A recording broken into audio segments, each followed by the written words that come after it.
everybody, and welcome back to my YouTube channel. I, of course, am just another heavy metal maniac, and today I am indeed ranking all of the studio albums from none other than heavy metal pioneers, one of the founding fathers of heavy metal themselves, Judas Priest. These guys are probably my second favorite band of all time, second only to Iron Maiden, and I absolutely adore this band. This was like one of the first metal bands I ever got into, and this was a difficult discography to rank because this band has so many spectacular albums that I think are just absolutely amazing. I love a very big chunk of this band's discography. But there are some other albums I'm definitely not as big on, and some albums I think are pretty damn bad, and we'll get to those in a minute. So yes, we're going over all 19 studio albums from these guys, and yeah. So we're not counting EPs, compilations, live albums, or any of that stuff. We're just going over all 19 studio albums, including their fairly brand new album. It came back a few months ago, Invincible Shield. So yeah, stay tuned to hear my thoughts on Invincible Shield, and without further ado, enough of my ramblings, let's just get right into the rankings. Coming in at number 19, dead last, it is Nostrumus, released in 2008. Alright, I know this album has its fans. I know a couple people who I've met just online who are big fans of this album. More power to you. If you love this album, you love it. No judgment here from me. But I hate this album. This is, for me, the biggest low point in Judas Priest's discography. This was a giant misstep in my opinion, and this album follows what I think is, in my opinion, a pretty solid comeback album. So this was just like, what the fuck are you guys thinking? Yeah, this is just like a big, overly long, symphonic, just melodramatic rock opera, basically. It's not even heavy. Like, all the songs just drag on for way too long, and that's my big gripe with this album. It is way too fucking long. It's a double disc. It's 2 discs worth of just boring songs. None of the riffs stand out. The heavier moments are just kind of there. Like, they're okay at best, and just none of the songs jump out at me. Every other track on this album is a fucking power ballad, and it's got just interludes and just all this, like it's trying to be, like, deep and philosophical and dramatic and atmospheric, and it completely falls flat on its fucking face every single time. This was the last album to feature longtime guitarist K.K. Downing, and I have to wonder, like, how much, like, the creative process behind this album and, like, how much the kind of negative or polarizing reaction from this album factored into his leaving of the band. But also, it's very disappointing. Like, really, KK, this is, like, the note that you want to end on with your career of Judas Priest. This album, this is the last one you want? Like, I fucking hate this album. It is so goddamn bad. I have never been able to sit through this album. I've tried. I've tried, folks. I've tried to sit through this album. I can't. I get so bored, I shut it off, like, halfway through every single time. Even if I even make it halfway through, I just cannot do with this album at all. I hate this album so much. I am never gonna listen to it again. Like, I'm just gonna, like, now that I've done this discography ranking, I'm never touching this piece of shit ever again. So for me, Nostrumus, it kinda is my clear-cut dead last, but there's one other that, is almost as bad, and we're gonna get to that once. But yeah, Nostrumus for me, this is the biggest low point in Judas Priest's career. I fucking hate this album, and I'm never gonna listen to it again. So that's, Nostrumus for me is dead last. It sucks. So, coming in at number 18 now, it is Demolition, released in 2001. Alright, so Nostrumus for me is the absolute bottom of the barrel, but this is, like, not much higher at all. This is, like, a nano-inch higher than Nostrumus. Demolition, this album is fucking terrible. I hate this album, too. Obviously, this was their last album to feature Tim Ripper Owens on the vocals, concluding the short Tim Ripper Owens years of Judas Priest, and what the fuck were you guys thinking? My god. For one, this album is also way too long. It is over an hour long, and it has no fucking reason to be as long as it is, and I'm just gonna say it, this is their nu metal album. Like, this is Judas Priest trying to capitalize on the fucking nu metal trend. Like, it's got fucking nu metal riffs, it's just, the guitars are just down-tuned, none of the riffs, or all the riffs just suck. there's too many ballads on here too. There's like 4 or 5 different ballads on this album, and they all just kind of sound like these fucking watered down like post grunge songs, like you ordered Alice in Chains off of Wish. And my god, these fucking lyrics are stupid. And Tim Ripper, okay, I think Ripper is a solid vocalist. I like him in a few different bands. Like, I think his stuff in Ice Turf is pretty damn good. But to me, he was not a good replacement at all for Rob Halford. Like, yeah, he could do the Halford wails, but for one, he uses way too many effects on his vocals on both the albums he's on. Like, he uses like a bunch of like robotic filters and stuff. Like, he's trying to sound like a cyborg or something. I don't know. He uses way too many like filters on his voice. He also his delivery. It's just not Judas Priest. Like, he doesn't really. It's like too gruff. It's too tough guy. He's trying to be like all tough guy on both of these albums, and it doesn't work at all. It's just cringeworthy. Yeah, this Demolition. I hate this album. There's not a single song on here that's good. This album to me is just like a mashup of like kind of heavy metal, speed metal at points, new metal, and like Alice in Chains, but like diet Alice in Chains. Demolition. I don't have anything positive to say about this album. Again, for me, Nostradamus is the absolute worst of the worst, but this is just slightly above. The only real saving grace for Demolition is that it's shorter than Nostradamus. If it was like equally just as long, this would be bottom of the pile for sure. Oh my god! And I'll be honest, I didn't finish this album either. Like, I skipped through songs. I eventually just kind of gave up on it because I was like, okay, this album's not going to get any better. So I just flat out gave up on it altogether. Yeah, Demolition. Fuck this album, pretty much. I didn't expect to get this mad talking about one of my favorite bands of all time, but man, these 2 albums are they're atrocious, and I'm never going to listen to either one of them again. So, yeah, moving on. Alright, coming in at number 17 now, it is Jugulator, released in 1997. This was, of course, their first album with Tim Ripper Owens on the vocals. Yeah, and I know this album also has its fans, but for me, this album is, okay, I don't hate it like I hate Demolition or Nostradamus. I don't think it's, like, absolute dog shit, but I don't think this album is a very good Judas Priest album. Like, first of all, they changed the iconic logo on this album, which I don't know why they did that, this new logo. The logo they used on Jugulator and Demolition, I don't like it. It just kind of looks ugly. I don't know why they changed the logo on with the Tim Ripper Owens years. Yeah, this album, to me, it just feels like them trying to, like, capitalize on the type of metal that was popular, like, in the mid to late 90s. Like, this isn't, like, their full-blown new metal album, in my opinion, but it's definitely going for a heavier sound. It's a lot more groove-laden, and at this point, you know, in 1997, you have Pantera and Machine Head and, like, you know, Prawn, like, all the big groove metal bands were really popular at this time. This is when groove metal was kind of at its peak, really, and I feel like, you know, these guys were kind of like, you know, the 90s was not a great time to be a classic metal band. Like, a lot of classic bands, classic thrash bands, a lot of stuff suffered greatly during this period, and it feels like they were just kind of trying to capitalize on, you know, these what was popular in the 90s, and when you lose a key member, sometimes that makes things go south for a bit, and I think it definitely made things go south here. So yeah, a lot of these songs are just kind of boring to me. They don't jump out. They're, again, very just kind of groove laden. They have very more 90s production. Like, they were definitely trying to make it heavier. I guess you could say this is Judas Priest's heaviest album, but it's just not very good in my opinion. Again, there's like dumb lyrics on here, and again, Ripper, in my opinion, was not a good replacement for Halford. He's a serviceable vocalist, but he just is not a good singer for Judas Priest, in my opinion. This album does have one redeeming factor, though. I think the song Cathedral Spires, which is the last track, which is like the big closing 9-minute epic track, that song is really good. That song whoops ass. But the rest of the songs on this album, yeah, they're there. Again, I know this album has its fans. I might catch a bit of flack for this, but I just don't like this album. The Tim Ripper albums don't do a damn thing for me.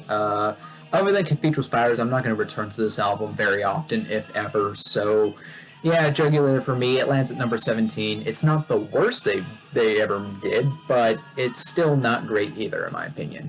Alright, and coming in at number 16, it is Ram It Down, released in 1988. Yeah, so this was their final album to feature their drummer Dave Holland.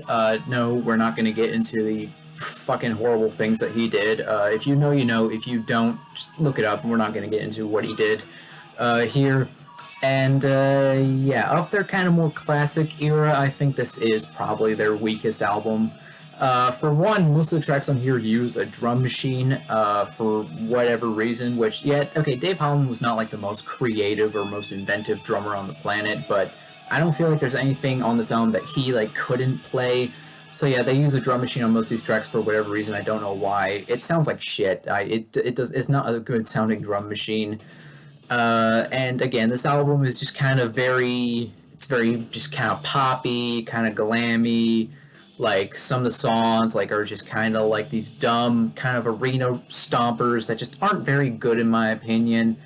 There's some songs in here that are just fucking outright bad. Like, the cover of Johnny B. Good is fucking abominable. Like, good lord, that cover is so bad. But I don't know what, like, I know they did it for, like, the movie, but the movie Johnny B. Good, which nobody fucking saw anyway, and it's a movie that, like, nobody remembers, so, yeah, they did a cover for a movie, and it was fucking, probably, I've never seen it, I can't imagine it's that good, you know, it's a 1980s teen sex comedy, it's probably bad, but, yeah, the cover is fucking so bad. And the rest of the songs, they range from just, like, kind of mediocre, to just, again, bad, save for the title track. I think the title track, which is the first song on the album, is honestly really good. It's a great heavy metal stomper, it's aggressive, it's loud, it's ruckus, it's awesome, it's heavy, it's a great, just classic Judas Priest song. I think the title track on this album is awesome, but that's really the only song on this album that I think is really good. The rest of it, again, just like Jugulator, they both have one good song. The rest of the album, couldn't care less. So yeah, Ram It Down. For me, it's 16. Alright, coming in at number 15, it is Turbo, released in 1986.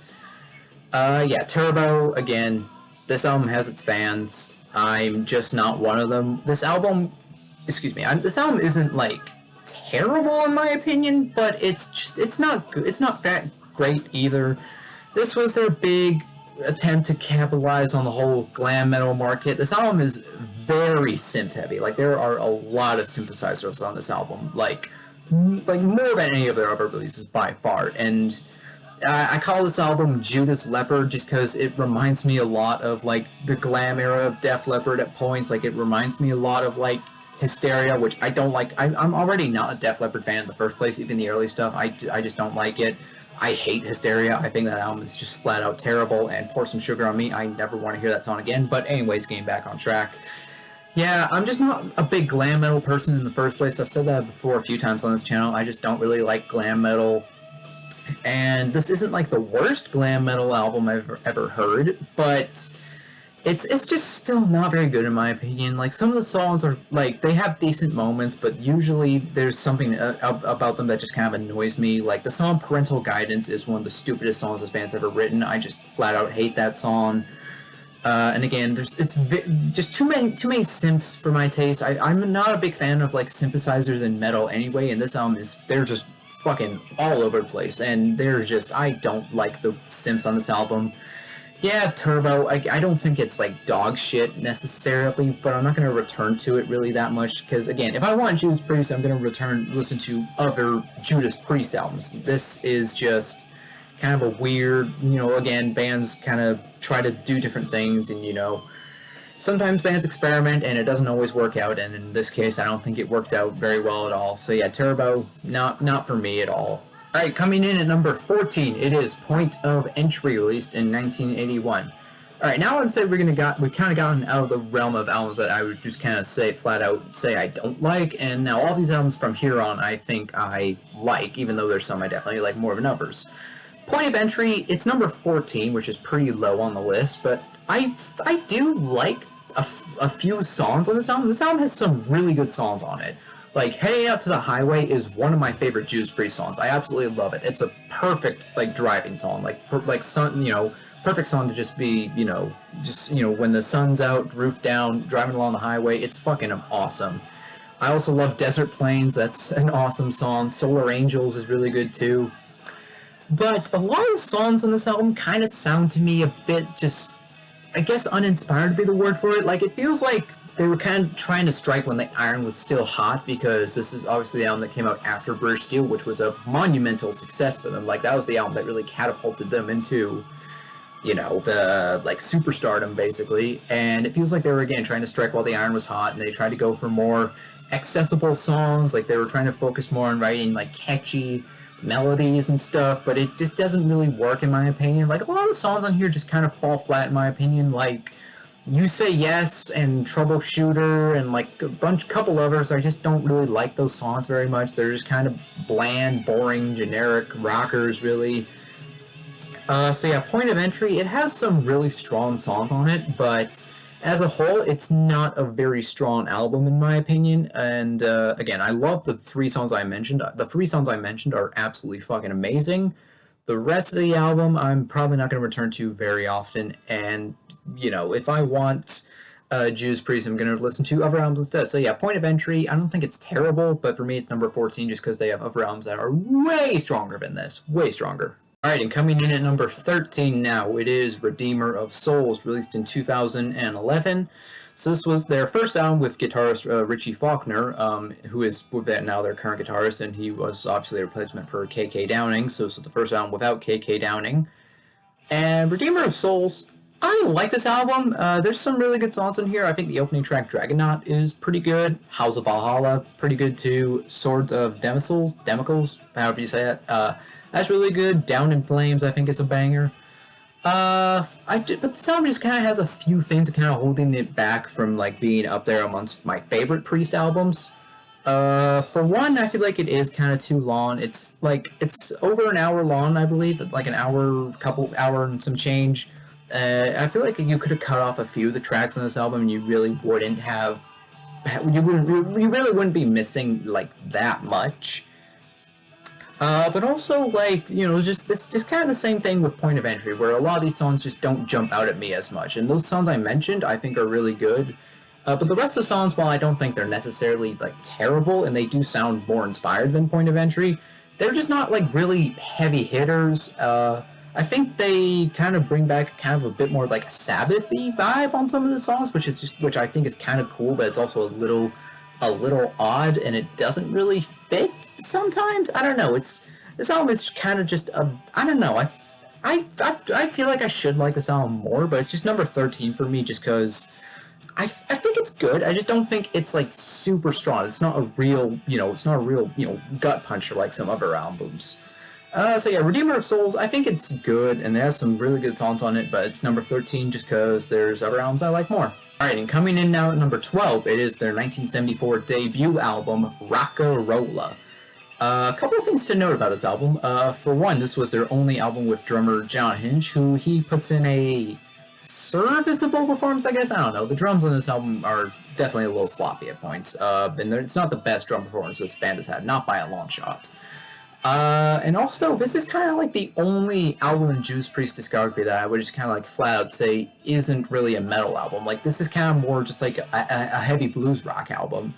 Like, it's got, you know, much more kind of bluesy-oriented riffs. You could definitely hear the influences of, like, kind of the other bigger rock bands at the time. There's, you know, comparisons here you can make to, like, Deep Purple, Led Zeppelin, Nazareth even, maybe. This album does also suffer from not having the best production. There's, like, a constant little buzz that kind of goes through the whole album, but I don't really blame them for that, because this album, like, they had, like, basically no budget for this album, but I still think it sounds pretty decent for what it is. Like, it's not really the Judas Priest, like, I know and love, but I think for what it is, I love blues rock. Blues rock is my favorite genre, like, outside of metal, and I think this is pretty decent blues rock. And there's some really good songs on here. Like, I like One for the Road. I think that's really good. The title track is pretty fun. It's catchy as hell. Cheater, I like. Never Satisfied, I think, is pretty cool, too.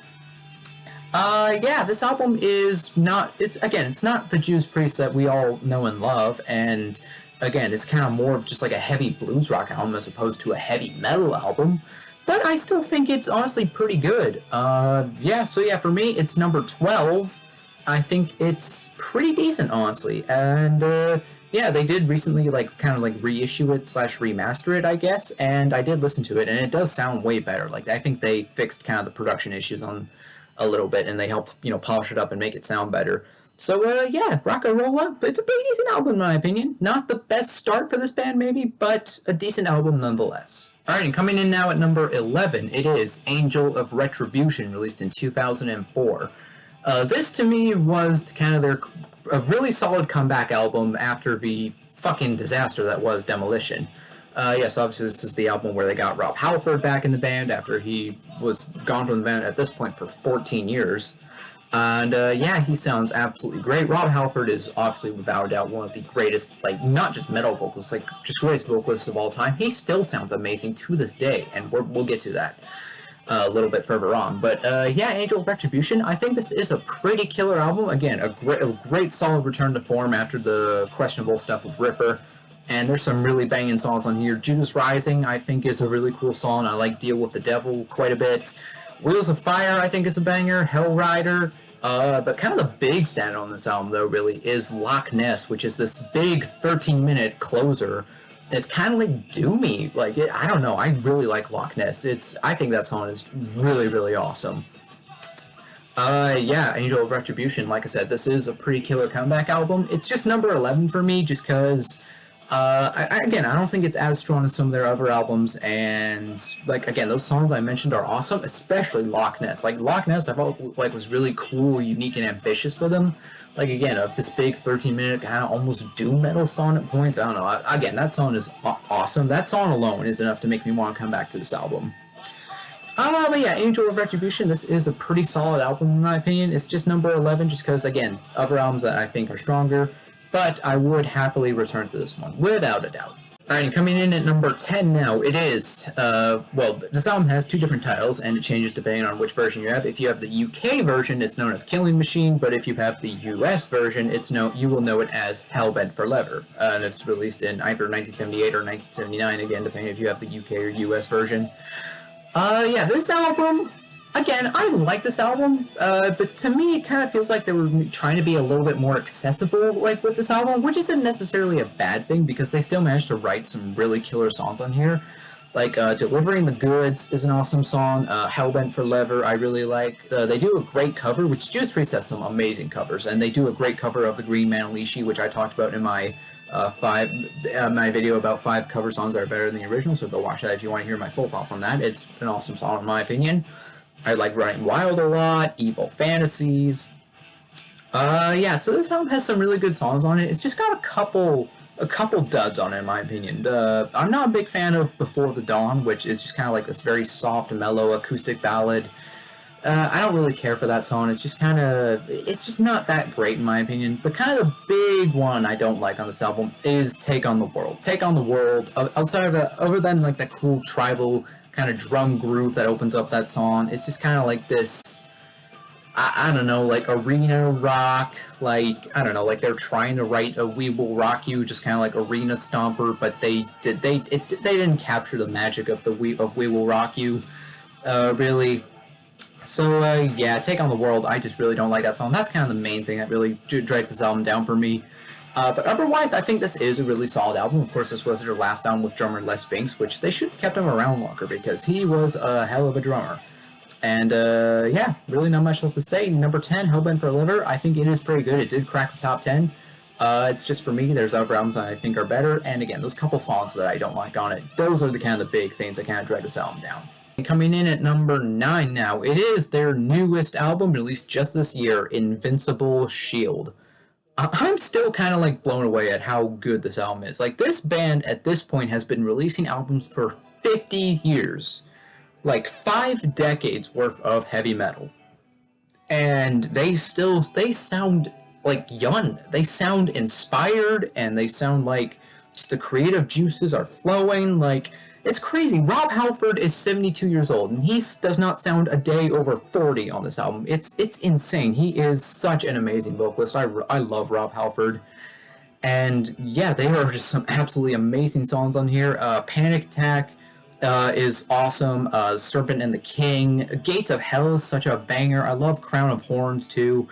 Giants in the Sky, that chorus has been drilled into my brain, like, since the first time I heard it. Like, out of nowhere, I'll just start singing, Giants in the Sky. I love Giants in the Sky. It's such a catchy song. Again, I'm just still kind of blown away by how good this album is. Like, you know, you wouldn't expect a band who are this old, like a band like most of, like Ian Hill, Glenn Tipton, and Rob Halford are all in their 70s. The only young guy is Richie Faulkner, who's like, what, I believe around 40, and, you know, Scott Travis is like, was it 62, 64, somewhere around there. So these guys are getting up there in the years, but they could easily just compete with all the young kids. And, you know, 2024 with, you know, new albums from like Saxon and Satan, you know, just these old bands that are just showing up and absolutely kicking fucking ass. It's just 2024 has been the year of, you know, just the old guard proving that, hey, we can still run with the young bucks. Don't underestimate us, you young kids out there. Yeah, Invincible Shield, I would rank it higher, but I don't want to rank, like, you know, the brand new album higher than, like, their classic material, but I do love this album. It did crack the top 10, again, because I think it's absolutely awesome. Yeah, Invincible Shield, I do love this album. This is one of my favorite albums of the year so far, and I don't see that changing anytime soon. Alright, and coming in at number 8 now, it is Firepower, released in 2018. This, to me, like, Invincible Shield and Firepower are both very similar to one another, in my opinion. Invincible Shield is almost like kind of a continuation of Firepower in a lot of ways. I think Firepower is maybe slightly stronger, however. Again, this album is absolutely killer. This, to me, was a kind of a... Redeemer of Souls was, you know, it was a good album, but this album was like, okay, this is Judas Priest, and they are, you know, back on it, and they're fucking kicking ass. The production of this album is a bit more modern, but it's not, like, overly polished. It still sounds very, you know, dirty and gritty, like heavy metal should. This is one of their most, like, aggressive albums. Like, it's got almost, like, thrash metal riffs on it at points. This album is just, like, it's fast, it's speedy, and it's got a lot of attitude. This title track is absolutely awesome. That riff will get stuck in your head no matter how hard you try to not get stuck in your head. Lightning Strike is an awesome song. I love Evil Never Dies, Traitor's Gate, No Surrender.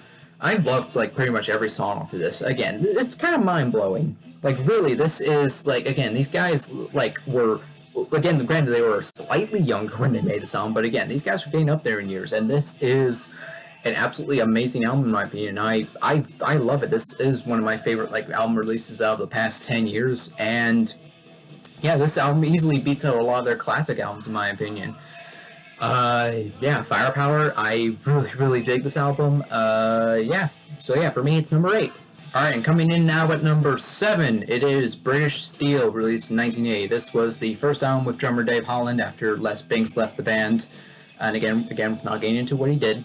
But this is one of the most iconic albums in heavy metal for a reason. This is the album that kind of catapulted Judas Priest. Like, they were already kind of somewhat successful before this album, but this was the album that really put Judas Priest on the map. And this is the album that really kind of helped kick the whole new wave of British heavy metal into gear. And, yeah, obviously you have the two kind of big hits on this album, Breaking the Law, Living After Midnight, which are probably overplayed for some, but I still really dig those songs. I don't care. Breaking the Law or Living After Midnight can come on at any time, and I'm having a good time. I still love both of those songs. But you have other songs like Rapid Fire, Metal Gods, Stealer. You have, again, this album is just chock full of hits. Save for one song. There's one song here that I don't like, and that song is United. United is kind of like, it's just, again, like kind of like an arena rocker type thing. The band's even said that it was like just supposed to be just kind of like an anthemic song to help get the crowd moving during live shows, and it's not a good song in my opinion. Like, the opening riff is kind of cool, but it just kind of goes nowhere. Yeah, I don't like United, but otherwise I do really dig this album. Again, this is a very iconic album. So many, you know, bands were influenced by this album in particular. Obviously, Dimebag Darrell of Pantera, he wore the razor blade necklace because of this album. And, you know, tons of, like, thrash metal and speed metal bands were heavily influenced by this album. This is one of the most important metal albums ever made. And, yeah, even though it's number 7, which I feel like a lot of people would definitely have it higher than me, or some people might even have it lower. I do see a lot of people say British Steel is an overrated album, but I disagree. I think this is an absolutely phenomenal album. It's just number 7 because, like, we're kind of entering the point where all these albums I think are, like, fantastic. I love, like, every single album from here on. And, yeah, British Steel, I do love this album. I have the back patch of this album. on my Battle Vest, which is somewhere around here, but I'm not sure where it is currently. I'll find it eventually. But yep, British Steel, this is an absolutely amazing album. For me, it's number 7. Alright, and coming in at number 6 now, it is Sin After Sin, released in 1977. This band has obviously been through a lot of drummers. This was their only album with session drummer Simon Phillips, who he puts in a pretty solid performance, and he's a hell of a session drummer for sure. Yeah, Sin After Sin. This is a pretty damn good album in my opinion. They obviously do another fantastic cover of a Joan Baez song, Diamonds and Rust, which is, they do a great job. I love that cover. The song Sinner is amazing. Starbreaker is a classic. Raw Deal is awesome. Distant Aggressor, with the first time I actually heard that song, it was the Slayer cover. Slayer obviously covered that on South of Heaven. And I didn't know it was a Judas Priest song, but yeah, Judas Priest version is absolutely amazing. Yeah, Sin After Sin, this is a stone cold classic in my opinion, and again, pretty much every single song on this album really goes hard. Except for one, again, there's kind of just like British Steel, I love every single song except for one, and I don't like the song on this album, I don't like The Last Rose of Summer. It's just like too kind of like poppy, I guess, I don't know, it just kind of feels like, it's just like kind of too soft, it's just kind of like a soft, kind of boring ballad, which this band, I feel like, wrote other ballads much better, like this is like not the best of their ballads by a long shot. But yeah, again, this is a hugely kind of landmark album. Again, this was, you know, when Judas Priest was kind of, you know, definitely getting further and further away from the more kind of, their kind of blues rock origins and going, you know, just kind of full bore heavy metal. And the guitar tone on this album, I love. It sounds great.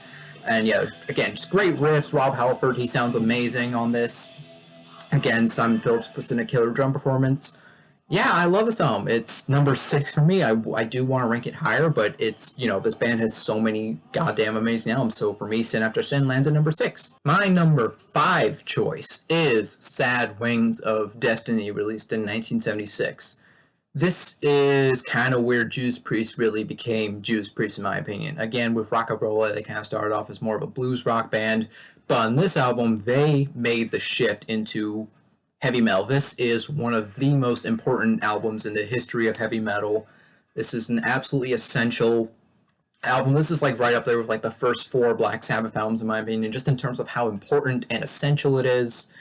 Yeah, this is much more metallic than Rocka Rola was. The guitar tone, everything about it, it just kind of, they started embracing more of the dark, sinister, kind of evil vibe. The logo change is, you know, old English. You have the very iconic album cover, which is amazing, and you have so many amazing songs on here, like Victim of Changes, The Ripper, dude. That song is one of my favorite Judas Priest songs. I love Tyrant, Genocide, Island of Domination is like kind of more of a deep cut on here that I think is really good.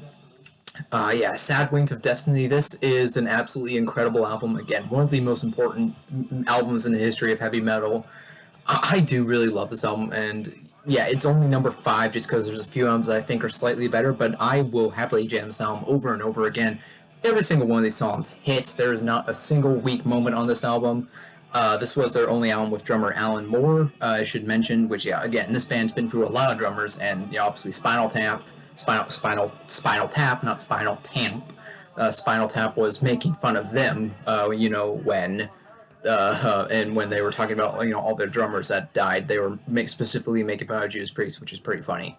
But yeah, Sad Wings of Destiny, this is an absolutely awesome album. It's number 5. It's number 5 for me.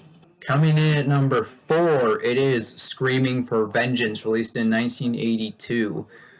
This is just, again, an absolutely phenomenal album. I really have, like, no gripes with this album at all. I think the production of this album is, like, perfect. It's got that, like, just wonderful, perfect, classic heavy metal sound to it, from the production, and just everything about it. The riffs, the vocals, again, the album art, which is just so iconic and awesome.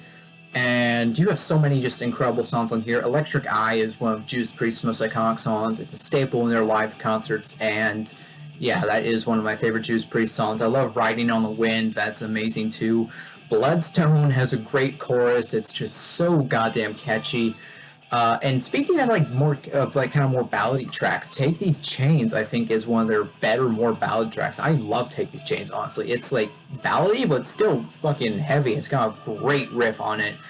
The Tao track is absolutely awesome, and of course you've got kind of another one of their big hits. You've got Another Thing Coming. Again, might be overplayed for some, but I still love that song, and I could easily listen to that song over and over and over again. Never get bored of it. And that song, I believe, was actually originally supposed to be like just a filler track, just because they just kind of came up with that song because they needed something else to, throw on the album, and they ended up writing one of the best songs of their career, in my opinion.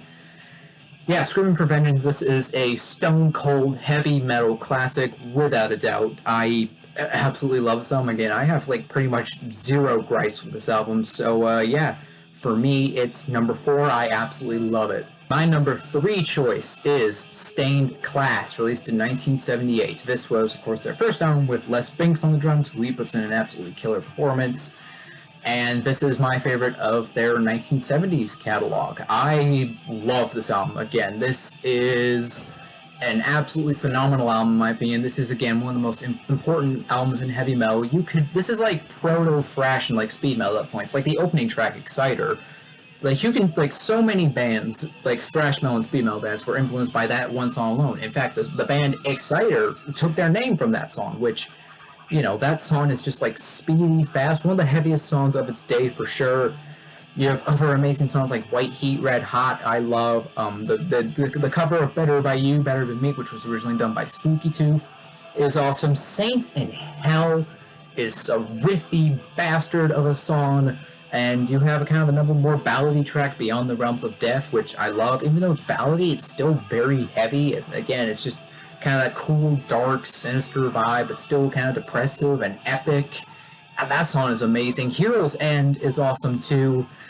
This is like kind of like the perfect album of Judas Priest, really, at least for their like early catalog. Like, honestly, if I had to give someone an album and be like, hey, what is Judas Priest? What are they about? I might hand them this album, because this album kind of captures everything I love about Judas Priest. It's got great riffs, it's kind of dark, it's sinister, it's got just great songs.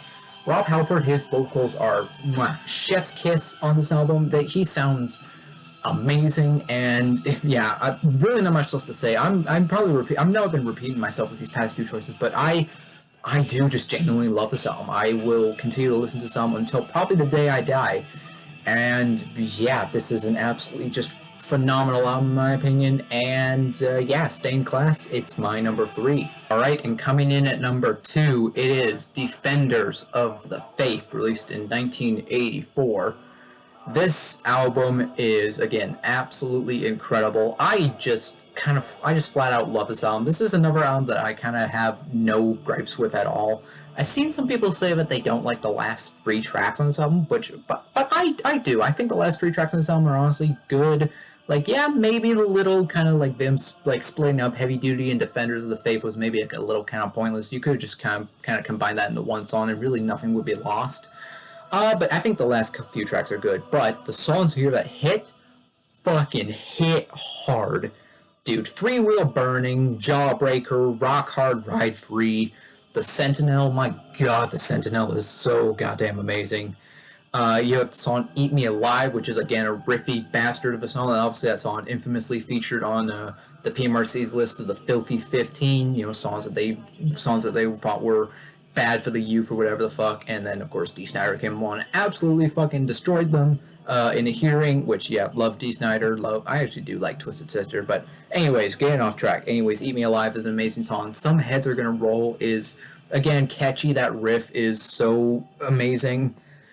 Yeah, I think the production of this album, it's tight and crunchy and heavy. The guitars have this nice metallic crunch to them. The drums are nice and punchy.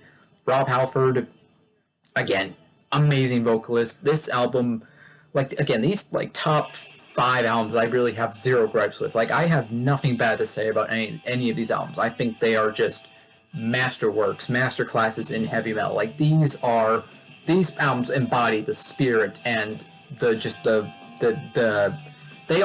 embody the spirit of heavy metal. That's really what I'm trying to say there.